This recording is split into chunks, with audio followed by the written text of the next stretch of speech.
welcome to this session of liver seminars, and I would like to thank the organizers for having the opportunity to host the seminar of today that is entitled The Puzzle of Liver Succinate Receptor, Influence on Liver Health and MASLD. Therefore, it's for me a great pleasure to introduce Dr.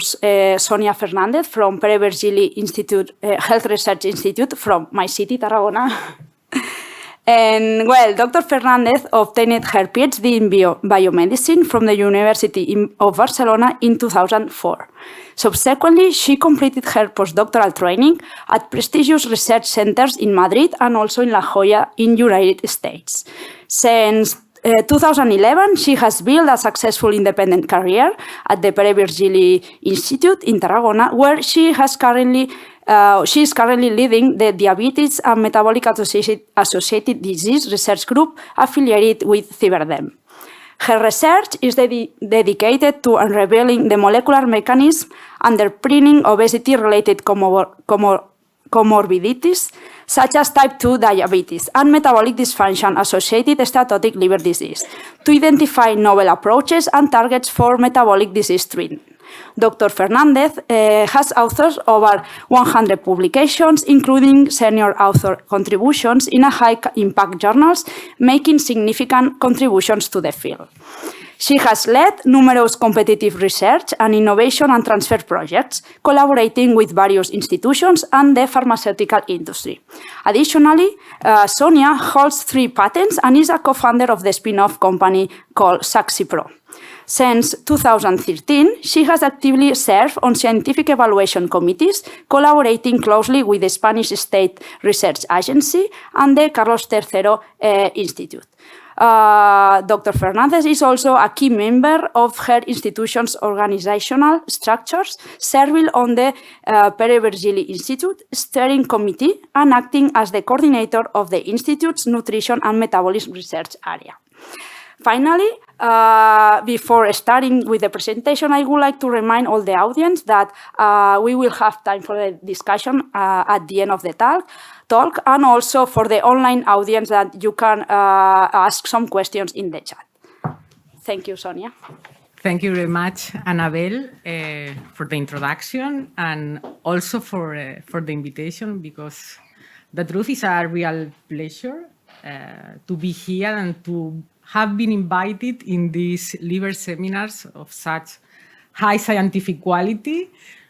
I'm a little bit pressure about to be here with this audience, so I will try to do my best. I'm working in metabolic disorders, mainly obesity, type 2 diabetes. In the last years, I've been starting to study non-alcoholic fatty liver disease, metabolic associated liver disorders, which is now today.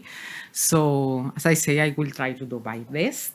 So today, I would like to explain to you our study in the field of succinate, a metabolite that you probably know as an intermediate of the Krebs cycle, but whose perspective has changed a lot during the last years. And I would like to explain to you how our group has contributed to this change, particularly in the context of the liver. So this will be the main 4 points of my talk. First of all, I would like to introduce to you succinate, not as an energetic metabolite, as a signaling molecule.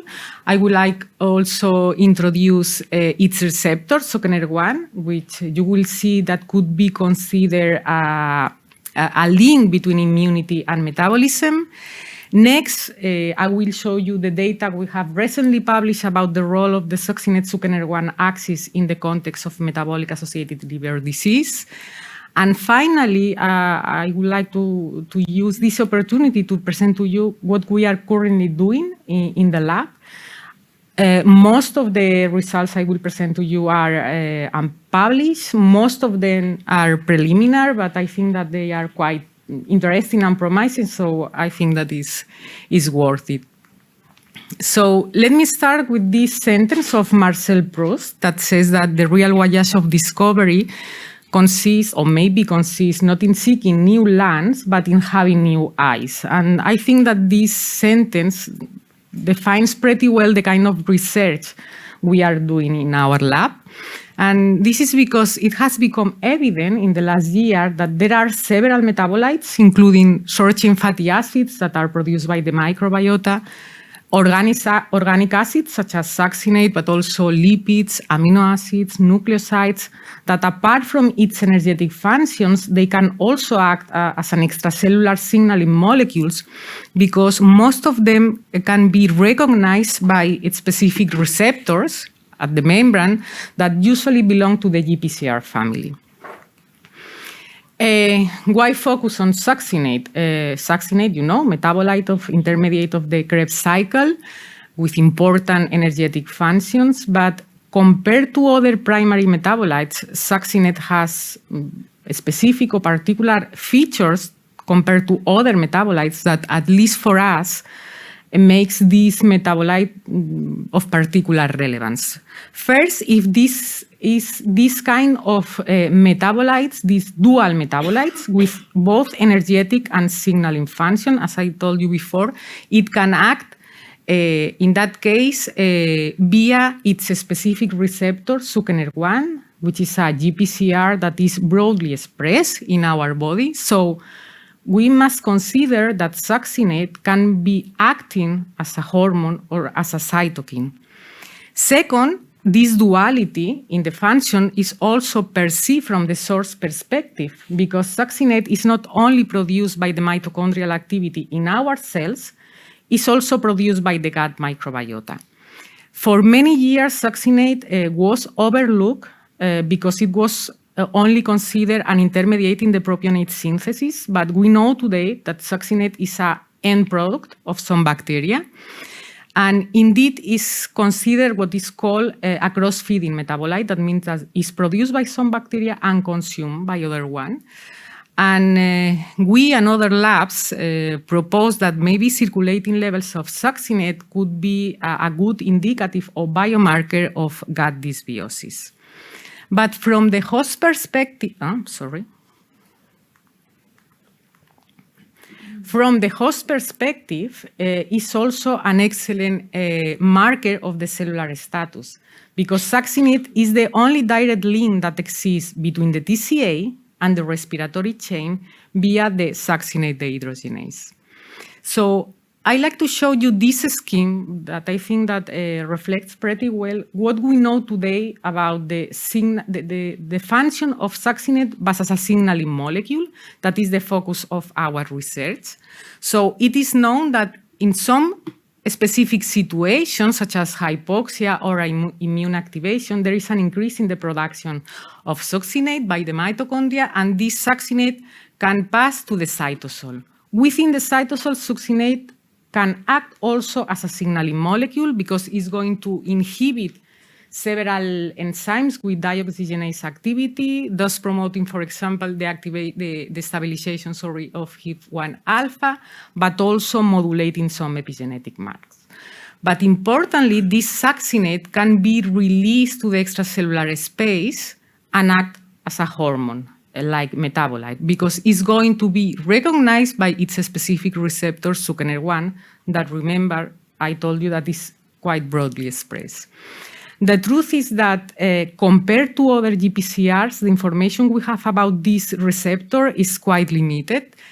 We know that the activation of the receptor can activate different signaling pathways in a cellular and context-dependent manner. And within these pictures, we cannot forget that there is another alternative source of this circulating succinate, that is the gut microbiota.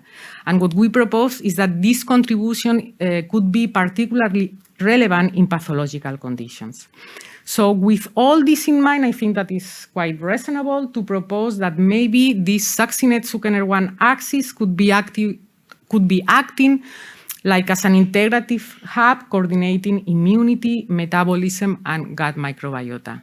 And for that reason, maybe it could be playing an important role in the development of metabolic disorders. That is the focus of our research.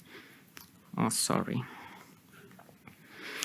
Indeed, for many years, the circulating levels of succinate and succinate had been studied from a pathological context, and it had been described that there are several pathological conditions, such as in several types of cancer or cardiovascular disorders, in which these pathologies are associated to inflammation and hypoxia.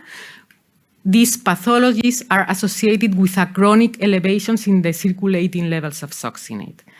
And in this context, our group was pioneer in describing that this increase in the circulating levels of succinate also occurred in metabolic disorders such as obesity and type 2 diabetes. Indeed, the circulating levels of succinate in the subjects are very associated with a worse metabolic profile. Not only that, but we have also described that this circulating succinate could have predictive capacities, for example, in the context of diabetes remission after bariatric surgery.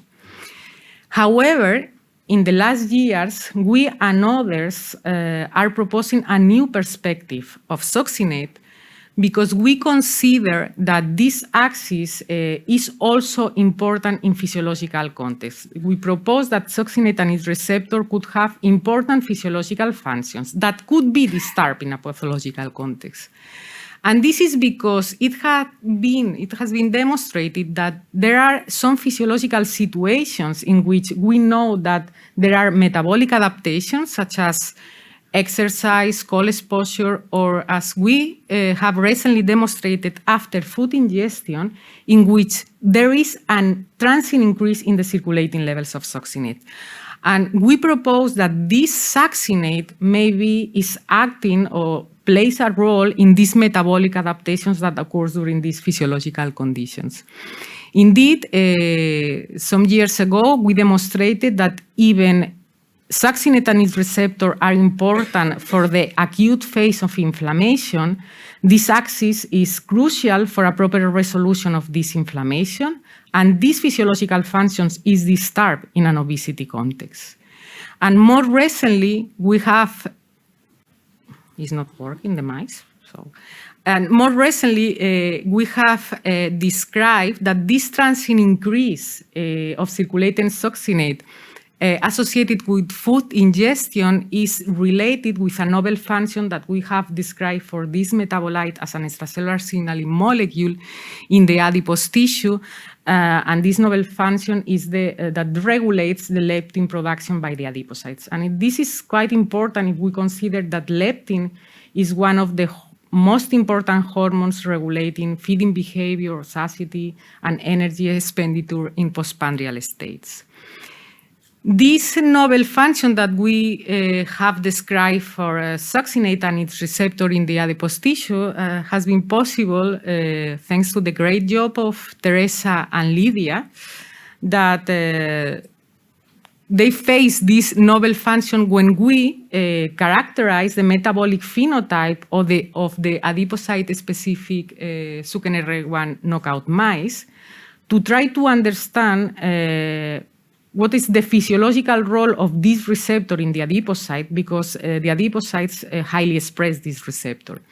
Initially, the only function that had been attributed to the Succinet-1 in the adipocytes was as an inhibitor of lipolysis. But in this work, by combining studies with the mice model, but also in vitro experiments, and also we performed some experiments with human data, what we have demonstrated is that Succinet-1 in the adipocytes inhibits lipolysis, but this function prevails in an obesity context, in a pathological context, because in a physiological context, the natural function of Succinet-1 is to regulate the production of leptin in response to food ingestion. And this is a mechanism that we describe that is dependent of AMPK, JAK kinase, and also dependent of some genes, some clock genes. So this system is associated with the circadian clock in the adipose tissue.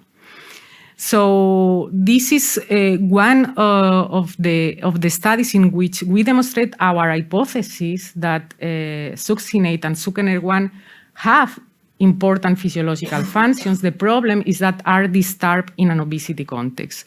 And indeed, in humans, what we have demonstrated is that this system is overactivated in human obesity, because in subjects with obesity, there is an increase in the circulating levels of succinate, there is an increase in the expression of succinyl-1 in the adipocytes, so there is an hyperactivation of the system, and this contributes to the hyperleptinemia characteristic of the obese subjects. So, if we are thinking in targeting the succinate-succinyl-1 axis as a therapeutic strategy, we need to find a balance, because on one hand, what we are observing is that this system seems to be overactivating in pathological conditions, but it also has essential functions important for immune and metabolic homeostasis. What is known about this axis in the liver? The truth is that there are very few studies compared to other molecules, and most of the studies have been focused on the role of succinate and its receptor in a pathological condition, and particularly in the context of non-alcoholic fatty liver disease, metabolic associated fatty liver disease, or now we know that is known as metabolic associated liver disease. So sorry if I changing about the terminology, but all you know that independently of the terminology, this is a disease which covers a broad spectrum of pathological conditions which are initiated by the excessive accumulation of fat within the adipocyte, within the hepatocyte, which is termed hepatic steatosis, in the absence of excessive alcohol consumption. And there are several risk factors associated with the development of hepatic steatosis, such as obesity, lipid disturbances, type 2 diabetes. The problem is that you also know that this hepatic steatosis can progress through several stages, ranging from non-alcoholic steatohepatitis, which is characterized not only, of course, steatosis, but also inflammation, ballooning, and fibrosis, and ultimately cirrhosis and hepatocellular carcinoma. So I think that with this audience, it's not necessary to emphasize the importance about to study in this field, not only because this is a prevalent disease that affects nearly 45% of the global population, because to date there is no any drug specifically approved for this condition, and also because it's necessary to discover or to propose novel clinical tools that could be useful in the clinic, trying to improve the accuracy of the diagnostic at the different stages. As I told you before, what we know about succinate and succinyl-1 in liver physiology, there are no studies, or there are not too much studies. All these studies are related to these metabolic associated liver disorders. And for example, it has been recently described that if you modulate the release of succinate by the adipocyte, this can impact to the liver and prone to progress metabolic associated liver disease. This is a study performed by excellent researchers that modulate the release of succinate by decreasing or increasing the mitochondrial succinate transporter. So if you decrease this mitochondrial succinate transporter, what you produce is a decrease in the extracellular levels of succinate, as succinate is an inhibitor, a natural inhibitor of the lipolysis, you are producing or you are inducing an exacerbated lipolysis. And this has an impact in the liver and promote the development of metabolic associated liver disease.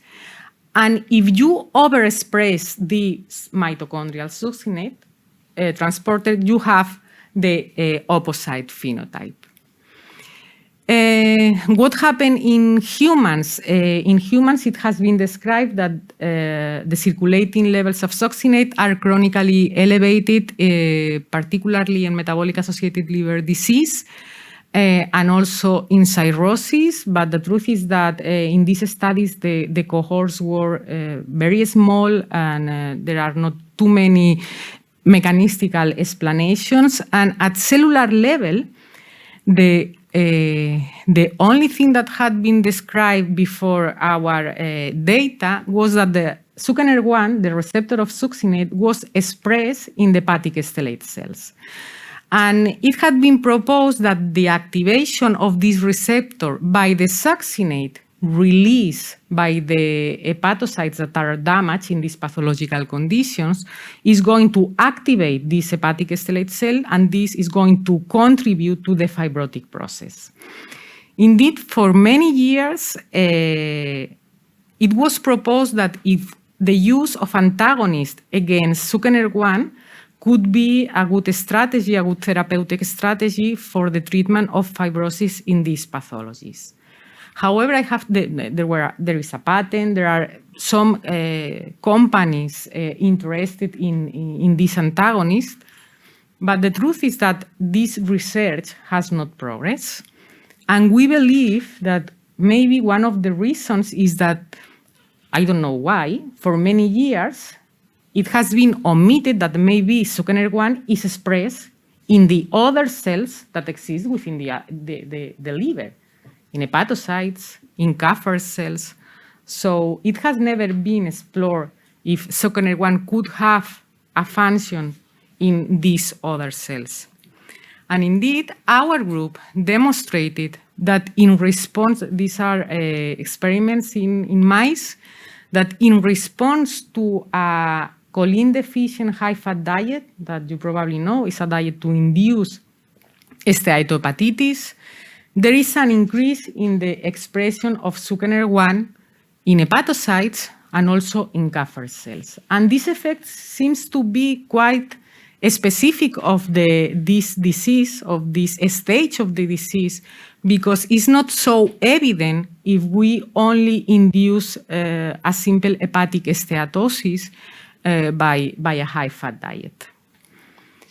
However, unsurprisingly, when we analyze the impact of succiNER1 deficiency on metabolic homeostasis in response to this diet that induce hepatic steatohepatitis using the global knockout mice, what we observe is that these mice without succiNER1 show worse glucose tolerance and worse insulin sensitivity.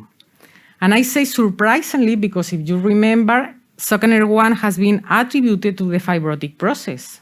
So if you delete succiNER1, you will expect to have a bitter phenotype. Indeed, we observe that these mice show lower fibrosis. However, although the succiNER1 deficiency has a beneficial effect in terms of fibrosis, we observe that succiNER1 deficiency exacerbates hepatic steatosis and inflammation. So there is a balance. succiNER1 has other functions probably in hepatocytes, in immune cells for sure, and these detrimental effects provoked by the absence of succiNER1 probably prevails at systemic level, and this is the reason why we observe a worse metabolic phenotype. However, the truth is that this phenotype could be consequence of the succiNER1 deficiency in the adipose tissue, as I presented in a previous slide, this study about this interaction between the adipose tissue and the liver.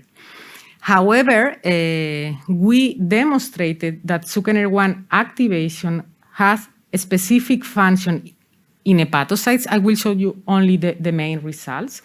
But what we have observed is that if we activate the receptor with this agonist, that is CISA, These are experiments in primary cultures. This activation of the receptor decreases the accumulation of fat within the in the hepatocytes induced by palmitate, that you know is a typical in vitro stimuli to induce the accumulation of fat within the hepatocytes. And this effect is dependent of Suckener1 activation because it's not observed when the hepatocytes are isolated from the knockout mice. So Suckener1 seems to be regulating directly lipid metabolism within the hepatocyte, but Suckener1 activation is also regulating glycogen metabolism. You can see here how this stimuli of palmitate, which mimics in vitro the hepatic steatosis, decreases glycogen content. This is very typical of the disease. It's a hallmark of the disease. And this effect is exacerbated if the hepatocytes are isolated from the control mice. We also confirm these results. For example, this is a graph about glycogen content in human hepatocytes, in which you can see again how palmitate decreases glycogen content. And in that case, we use an antagonist against Suckener1, which only functions in human cells. So this is the reason we cannot use this antagonist in the murine cells. But when we antagonize the receptor, again, we observe that there is a decrease in glycogen content. So all this data suggests that Suckener1 activation could be regulating the fibrotic process, but the activation of this receptor is also associated with protective mechanisms in the hepatocytes, trying to decrease this lipid accumulation and trying to recover the typical glycogen depletion that occurs in the context of non-alcoholic fatty liver disease.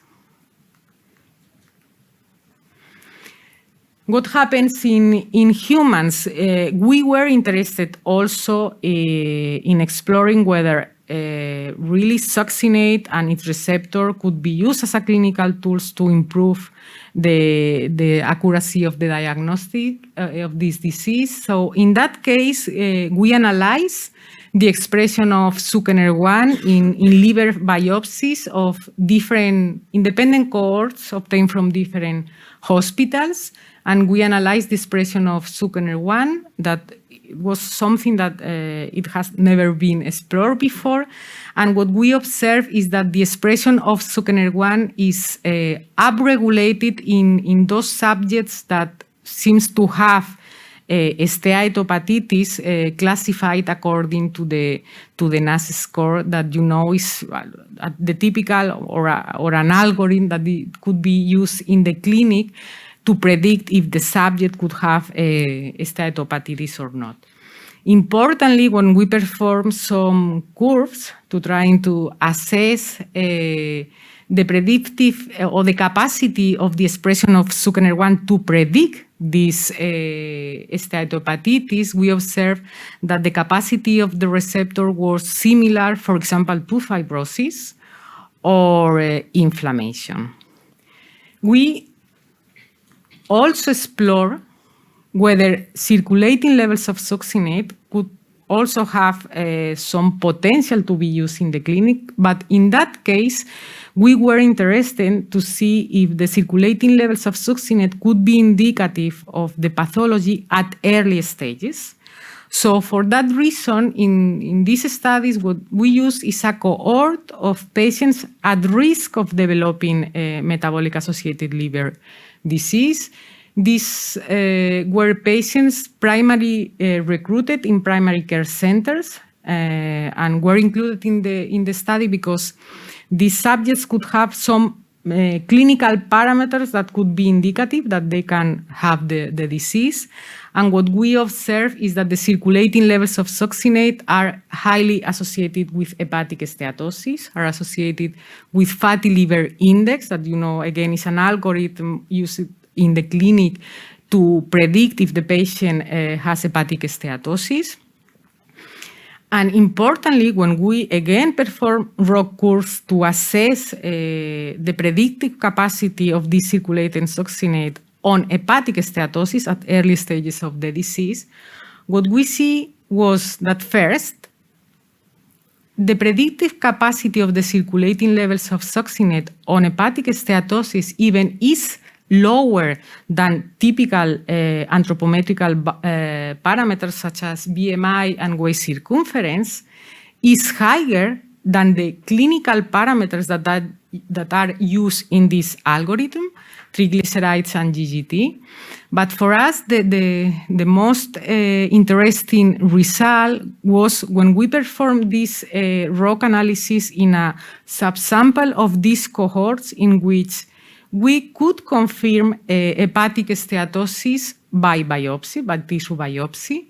We observed that the circulating levels of succinate has a low but greater capacity to predict this hepatic steatosis than the fatty liver index. But more importantly, or at least for us, is that if you include the circulating levels of succinate, that is something quite easy to measure at circulating level.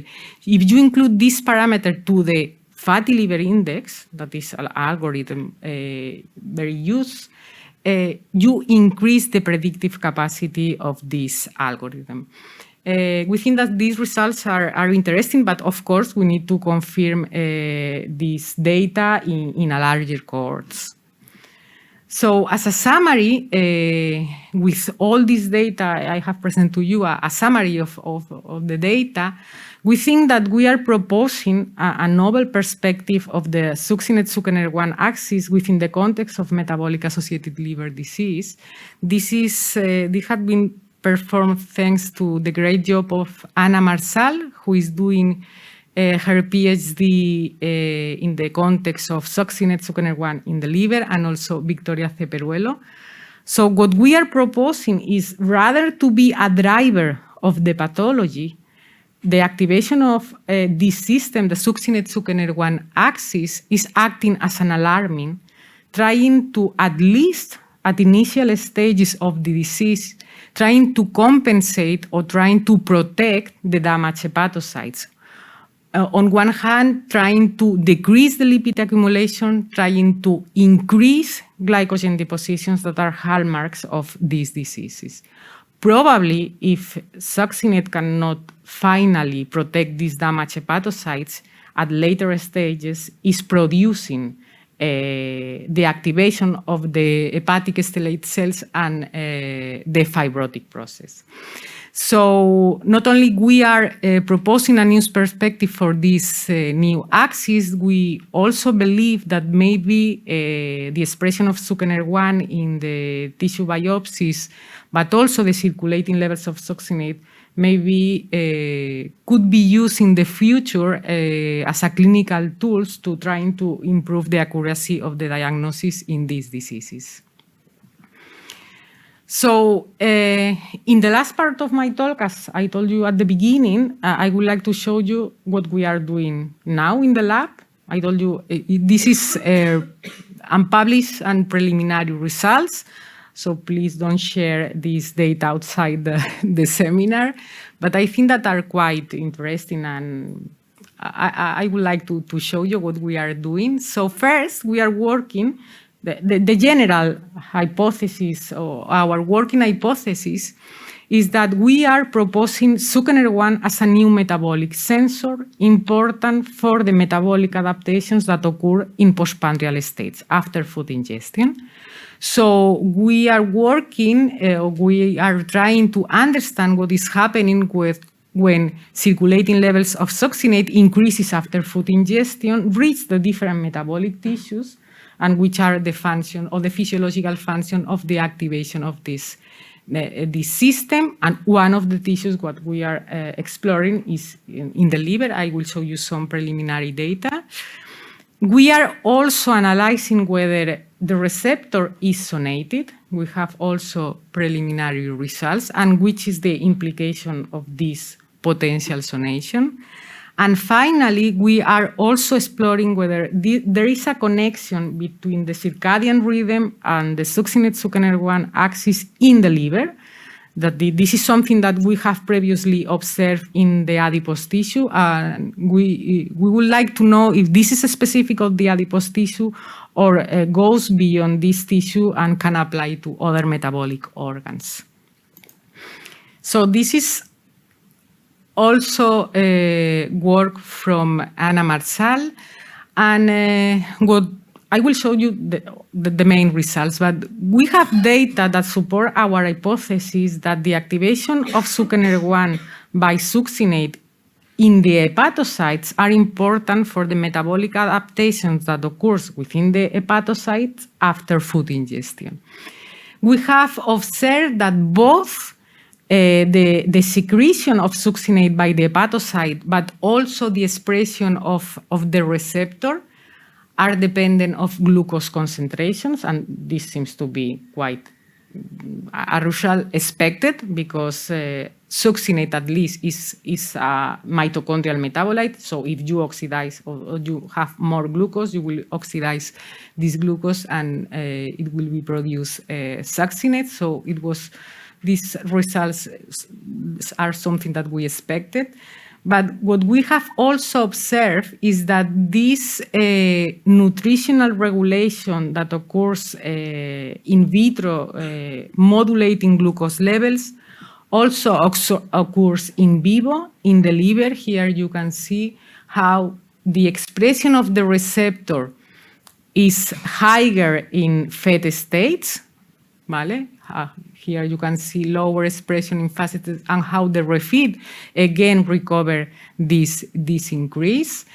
And this is something that supports that if after food ingestion there is an increase in the circulating levels of succinate and there is an increase in the expression of the receptor in the liver, what we propose is that maybe or probably the receptor should be modulating anabolic processes, not catabolic, associated to not nutrient deprivation, but when we have a nutrient availability.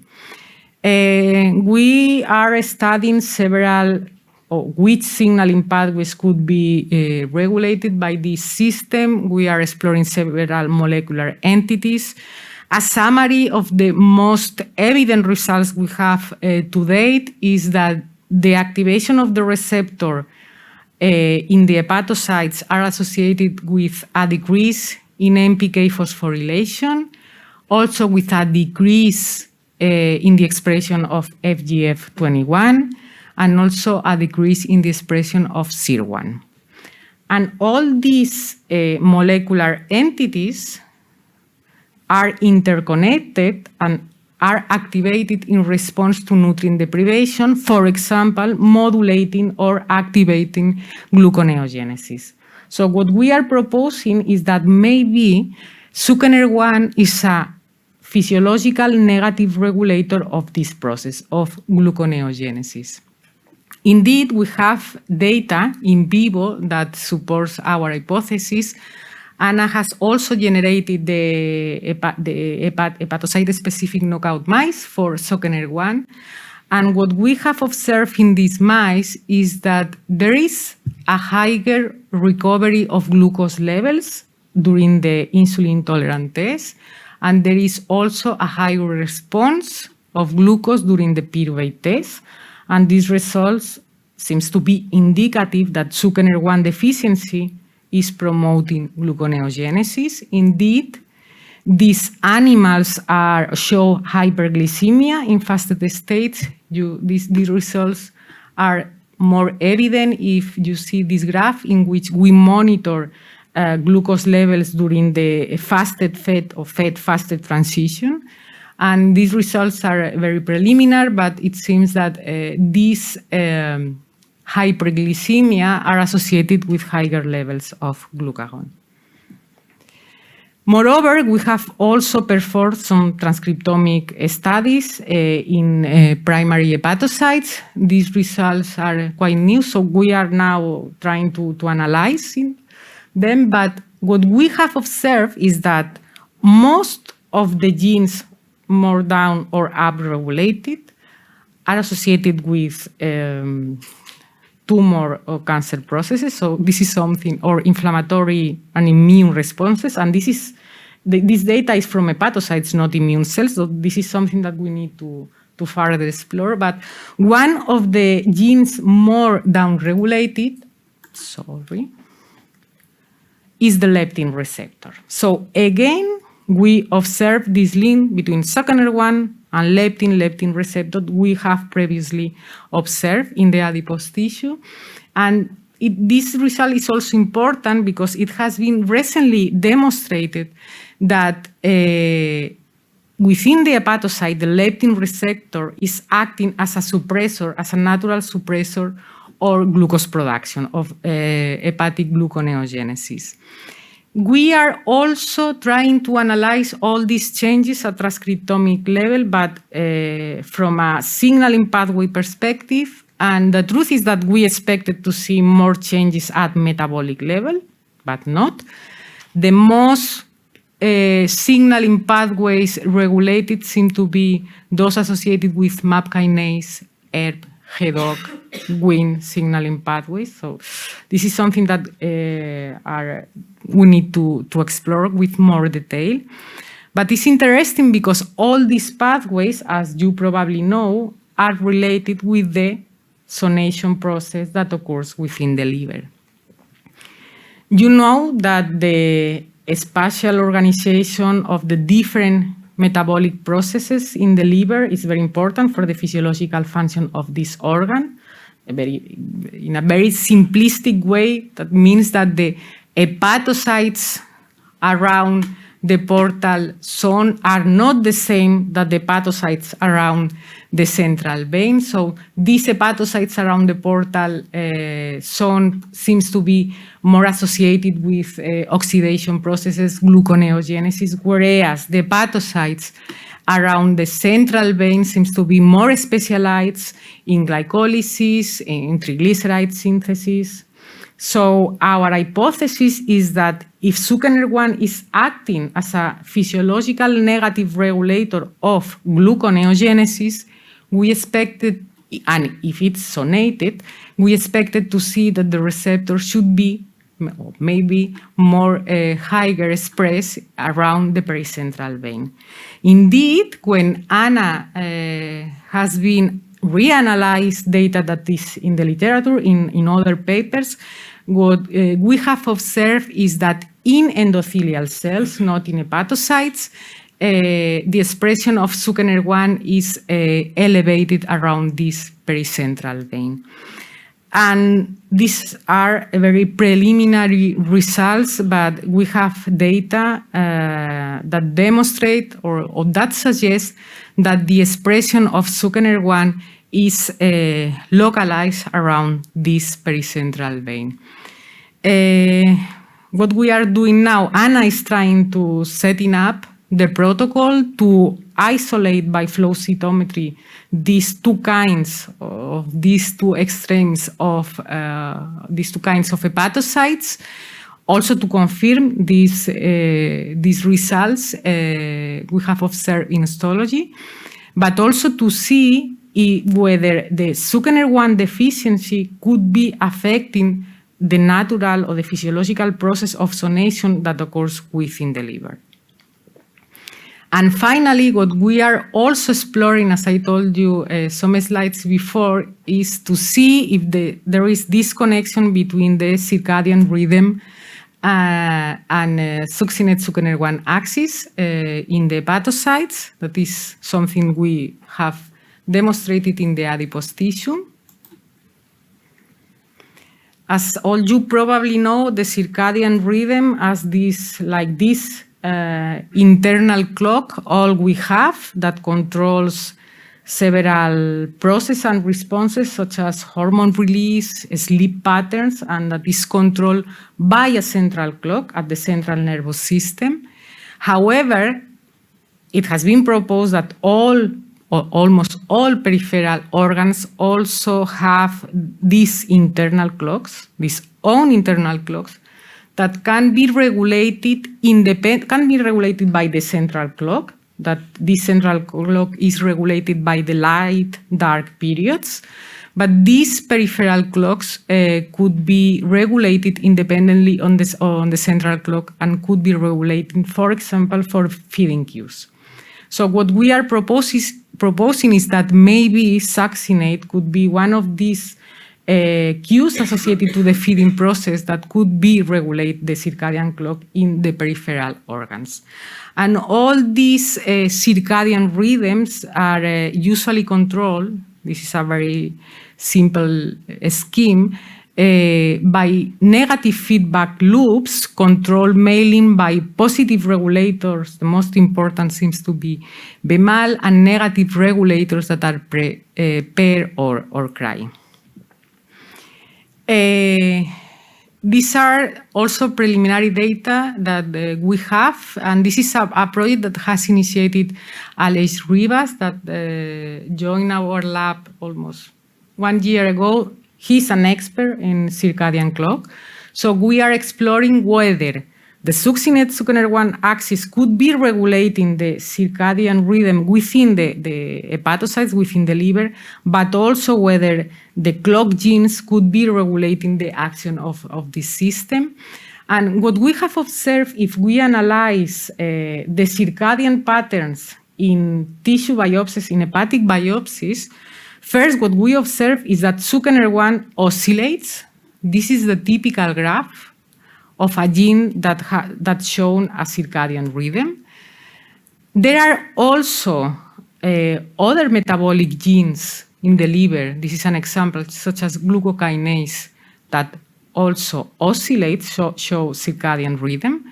And here, the important result, or the interesting result, is that this oscillation seems to be dependent of the presence of not of succiNER1, because this is data obtained from the liver of the hepatocyte-specific knockout mice. Surprisingly, when we analyze the circadian patterns of typical clock genes, we didn't observe changes. But this data is with the whole tissue, because when we perform similar experiments with primary hepatocytes, isolated from control or knockout mice, what we observe again is that succiNER1 oscillates, and that the oscillation of several clock genes seem to be impact or alter if succiNER1 is absent. Similar results, but not so evident, had been observed when we perform the experiments in vitro in a cell culture, not in primary cultures, in which we have knocked down the expression of succiNER1 by an siRNA approach. Here, again, we confirm that succiNER1 is a gene that oscillates, so displays a circadian rhythm, but not only succiNER1 expression, succinate release also oscillates. And here, for us, the interesting result is that this oscillation that we have observed for the succinate release by the cell is affected by the absence of its own receptor.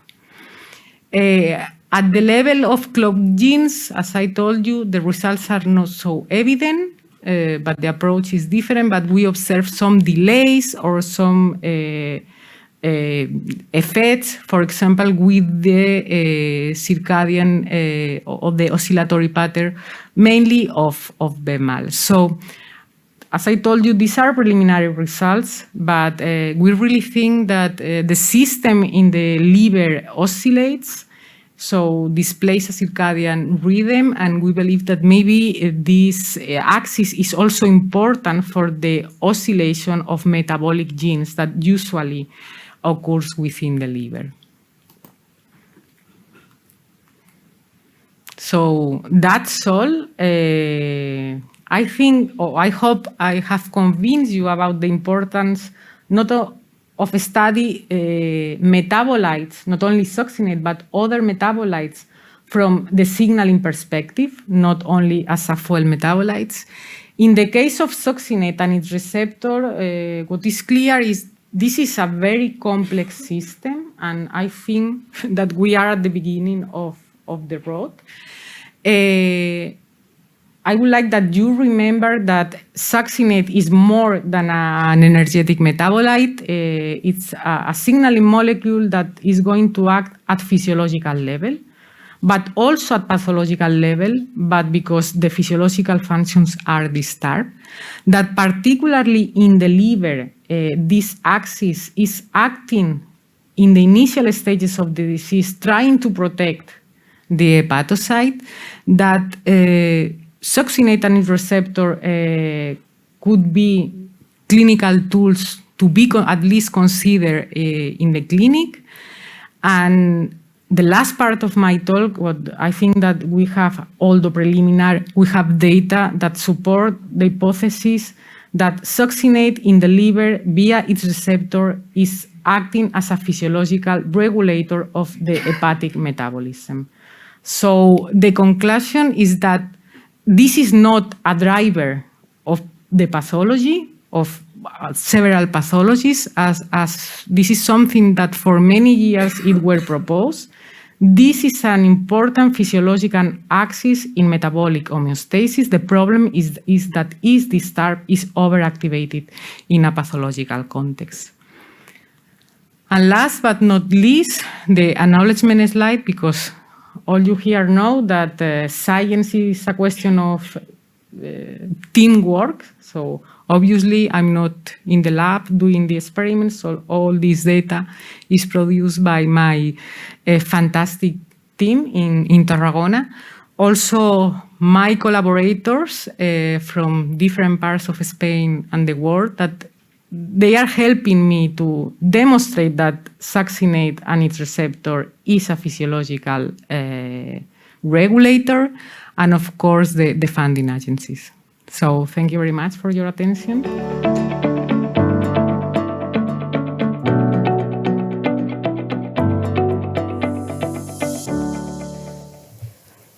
Yes, but it's as I told you at the end of the talk, our idea is that succinate and its receptor will try to protect at the beginning. But if this protective mechanism doesn't work, and there is an increase in the circulating levels of succinate and there is an increase in the expression of the receptor, at the end there is an overactivation, and is going to produce or to facilitate the disease progression. So when you are at later stages of the disease, in cirrhosis, and also in hepatocellular carcinoma, I think that for sure there is an overactivation of the receptor. So if you block at these later stages, probably you will have a better prognosis.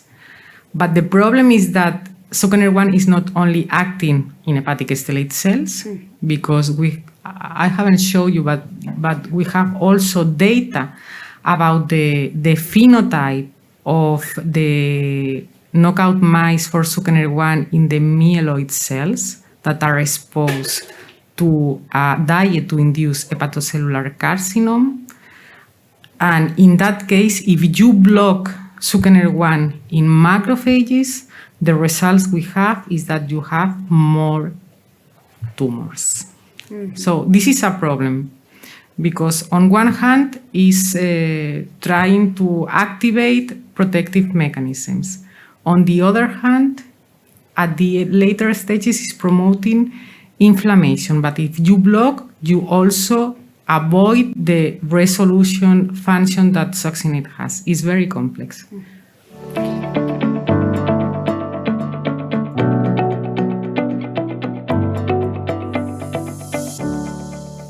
When we observe this increase in glucose, this is hypothesis, so we need to demonstrate. But when we propose that there is a negative regulator of gluconeogenesis because there is hyperglycemia in fasting states, we are doing these experiments with the Succinate-1 knockout mice. So the signaling properties are affected. So succinate is not affecting, but the truth is that we need to confirm that this is a direct effect. So cultivating hepatocytes with and without the Zuckener one, and to see if you increase the gluconeogenic response or not, because you are right.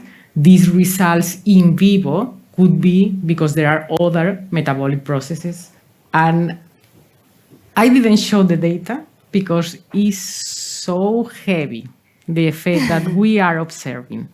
And I don't have an explanation that I prefer not to show you. But when we antagonize and when we block Zuckener1 in the plasma membrane, we completely block mitochondrial respiration in hepatocytes.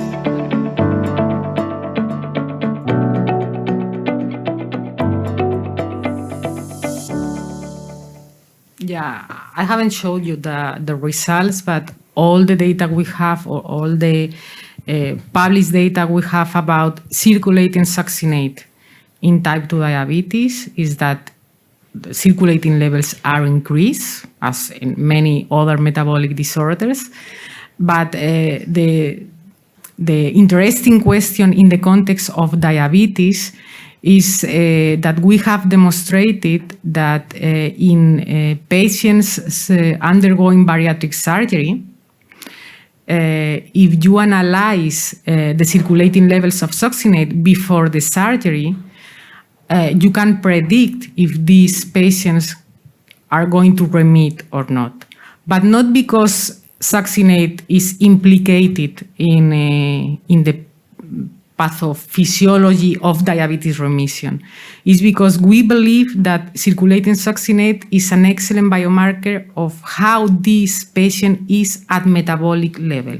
How is its microbiota? How is its mitochondrial respiration? So those patients that even being type 2 diabetes, morbid obese patients show lower levels of circulating succinate than other obese subjects, these are going to remit easily with less aggressive surgical techniques. So this is the studies about the predictive capacity of circulating succinate.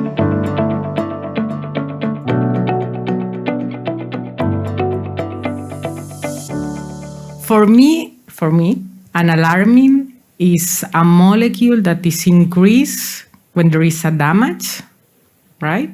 And is trying to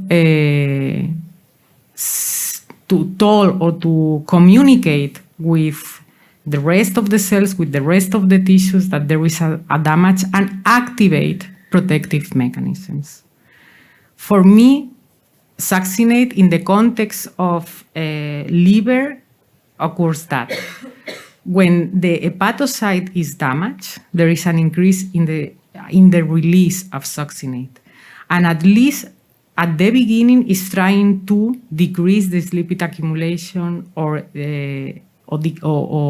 increase glycogen deposition at the expenses of produce. This is like, for me, is like a side effect, induces the activation of hepatic stellate cells. This is very similar what happens in obesity. J. Misligil several years ago about TNF-alpha that says that at the beginning, the hepatocytes in obesity is producing TNF-alpha to increase lipolysis, although TNF-alpha has side effects. For me, in the context of liver, at least in hepatocytes, is quite clear, and also because we have previously demonstrated that it's very important for the resolution of inflammation.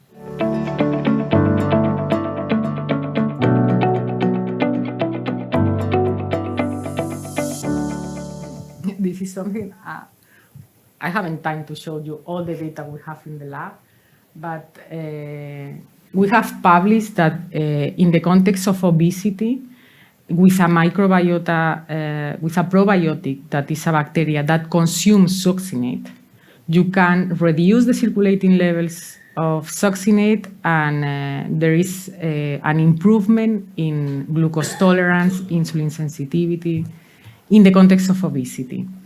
In the context of NAFLD, we test this probiotic. It's not published. We test this probiotic, and also there is a better metabolic profile and a decrease in hepatic steatosis with this probiotic. And indeed, in the lab, we have recently created a spin-off to that. The main objective is not to work with probiotics because they could have several problems at the market level, but we are designing molecules trying to decrease or at least block these higher levels of succinate that in the pathology is contributing to the disease progression.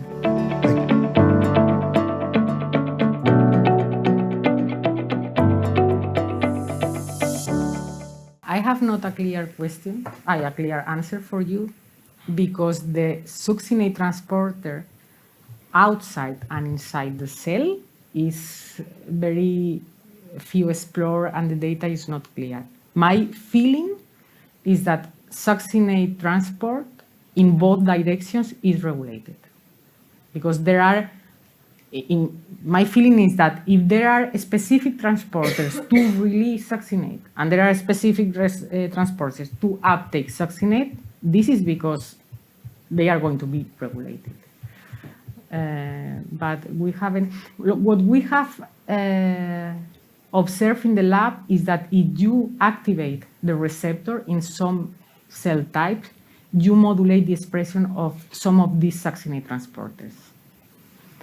So I think that probably it's not only a reflection of the mitochondrial activity, maybe something is happening at succinate transporter level, but I don't have data to confirm.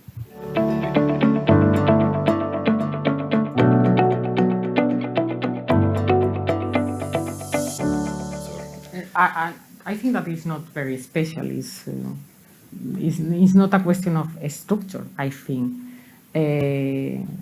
There are other metabolites that can also signal, oxalacetate can also signal through specific receptors. And Suckener1 could be activated by other PCAs, but at very high levels. When Suckener1 was described, the researchers who described this receptor, because it was an orphan receptor, it was in 2004, not so many years ago, they demonstrate that it's the specific receptor for Suckener1. I don't know why the other metabolites, because at the structure level, they are not so different. The type of carbons, but not. But I think it's more than this. It's like a very primary metabolite. If you mean is this next, probably at least the mitochondria comes from the bacteria. I mean, it's this link between the respiratory chain and the TCA. I don't think why, but it's different from other. Okay, thank you. Okay, thank you. We have to finish, and thank you, Sonia. Thank you all the audience also.